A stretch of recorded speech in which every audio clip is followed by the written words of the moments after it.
Civil नाफरमानी। और वो क्या थी कि जनाब हमने तरसीलात ज़र रेमिटेंसेस जो हैं वो बाहर से भेजना बंद कर। इन्होंने टिल का जोर लगा लिया, शहबाज गिल ने, इनके जितने बाकी लौंडे लपाड़े हैं उसको प्रमोट करने में कि जनाब पैसे नहीं भेजने ऐसी शुरू करता है, बस ये हो गया वो। स्टेट बैंक ऑफ पाकिस्तान ने आज वो नंबर्स रिलीज़ किए गए हैं और शर्म का मुकाम है पीटीआई वालों के। नंबर सुने ज़रा नंबर।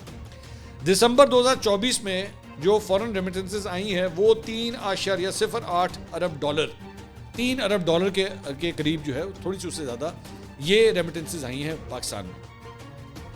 नवंबर 2024 एक महीना पहले जो था ये उससे 6% ज़्यादा है, और दिसंबर में पहले से भी ज़्यादा बढ़ गई हैं। दिसंबर में अनाउंसमेंट हुई थी कि जी फॉरेन रेमिटेंसेस जो है वो भेजना बंद करें, वो नवंबर से बढ़ गई हैं आगे। और 2 साल के मुकाबले में उसका अगर जो 6 माह का तकाबली जायज़ा लिया जाए तो 17.8 अरब डॉलर पहले 6 महीने के अंदर जो है वो आई हैं।